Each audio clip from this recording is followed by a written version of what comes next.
Il y a un certain genre de musique que j'ai observé chez les jeunes gens. Et je vois qu'ils l'ont introduit dans l'église.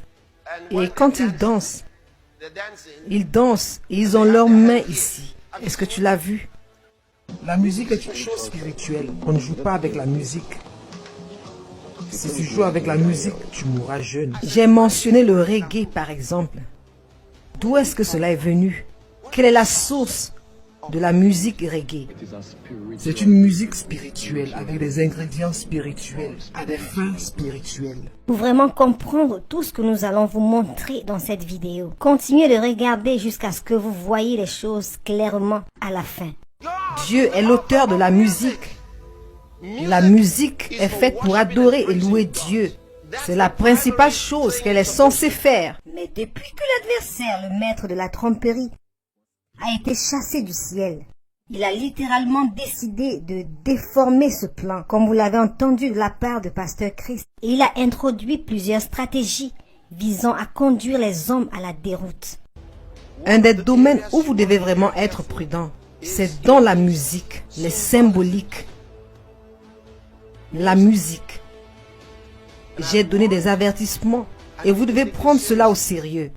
Pasteur Chris, qui a été un grand confident musical pour les vies des gens comme Sinach et beaucoup d'autres ministres mondiaux de la musique gospel. Il mentionne ici qu'il a remporté des victoires contre certaines symboliques auxquelles nous devons prêter attention. Ces symboliques sont très répandues dans les médias grand public et le divertissement et visent à promouvoir des dispositifs immoraux tels que la toxicomanie, l'ivresse et toute forme d'engagement immoraux. Il y a plus à cela. Écoutez. Lorsqu'il en vient à la musique et la danse, elles sont connectées à vos émotions, directement liées à votre âme.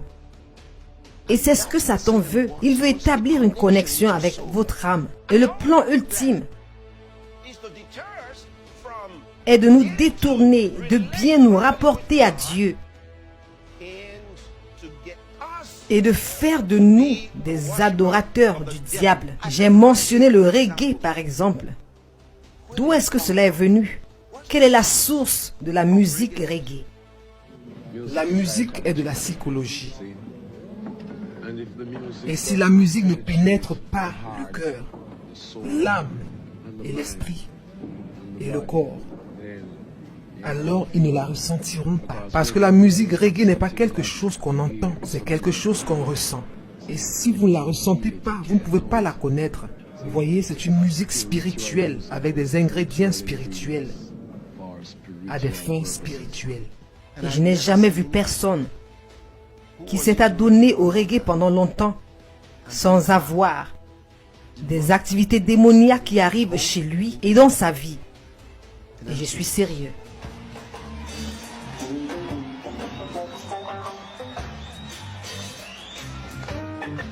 Alors ne vous trompez pas. Vous dites, eh bien, Dieu m'a appelé à ceci. Si Dieu t'appelle à quelque chose, cela doit être pur. Cela doit venir de Dieu. Cela ne doit pas être quelque chose qui va attirer les démons dans ta vie. Le reggae n'est pas le seul. Avez-vous déjà remarqué les adorateurs de fétiches? Ils jouent beaucoup au tambour. Ils jouent beaucoup au tambour. Et ils dansent beaucoup.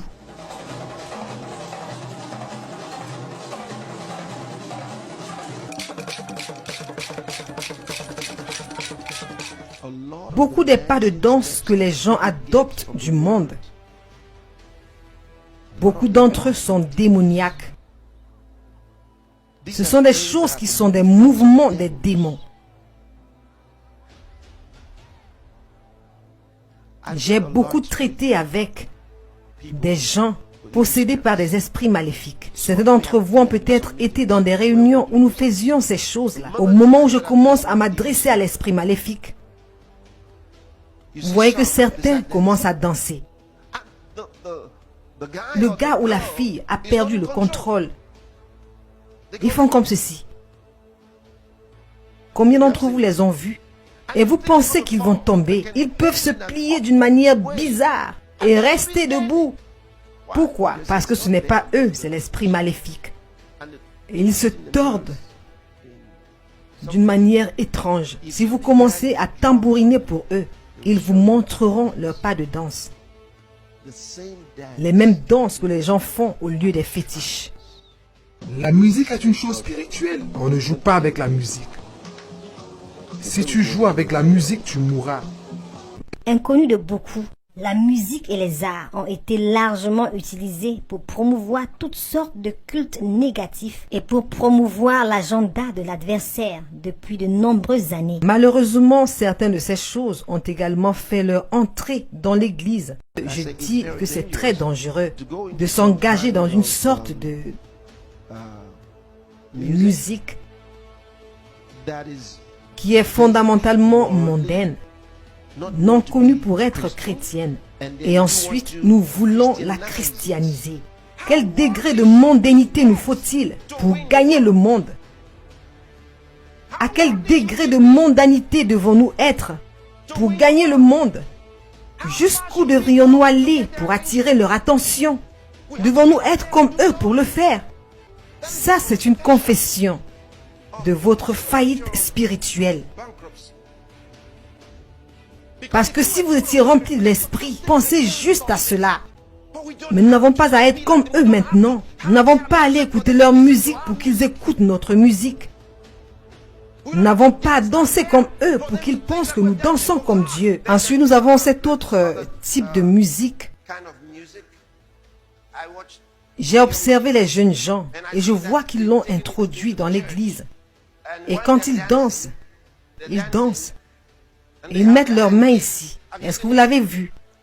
Avez-vous vu cela? Une danse très stupide. Une danse très stupide. Une danse qui offense vraiment. Ils l'ont amenée du monde pour la ramener dans l'église. La raison pour laquelle je vous parle de cela, c'est à cause des symboliques. Il y a des danses que les gens ont adoptées et ils les font dans les églises. Mais ces danses sont démoniaques. Elles sont inspirées par des démons. Et on les danse et on les pratique dans les églises par des prétendus leaders musicaux et autres personnes, peu importe ce qu'ils se font appeler. Ce qui se passe en réalité, c'est que ces danses sont des offrandes et des libations qui sont offertes à Satan à travers des symboliques. Et les démons prospèrent sur ces offrandes. Vous devez comprendre. Vous devez comprendre. Les démons se nourrissent du culte. C'est vraiment important de comprendre que la musique non chrétienne en elle-même est vraiment différente de tout ce qu'elle semble être de l'extérieur. Elle est présentée comme tellement divertissante et intrigante. Mais des musiques comme celle-ci ont été utilisées de manière significative comme une arme négative pour influencer l'esprit de nombreux jeunes en croissance. Les dieux des rues de la musique ont maîtrisé l'art de l'administration répétitive d'idées, de pensées, d'habitudes et de modes de vie erronés, les rendant ainsi actifs dans leur esprit subconscient. Une faculté qui emmène les individus à agir sans beaucoup de réflexion et de raisonnement. Ainsi, non seulement leurs pensées conscientes entrent en jeu, mais cela entre aussi dans leur subconscient. Le gars est en train de dormir. Il rêve des choses dont il ne devrait pas rêver. Avec le temps, les démons commencent à entrer dans sa vie parce que c'est une invitation aux démons. D'abord des pensées impures, qu'il s'agisse des pensées de peur ou des pensées d'ordre sensuel. Ils reçoivent des pensées impures. Vous allez trouver un chrétien, un bon chrétien qui aime le Seigneur. Mais maintenant, il lutte avec des pensées impures, des pensées sales, des pensées sexuelles. Il ne sait pas d'où elles viennent. Elles viennent de la danse, elles viennent de la musique.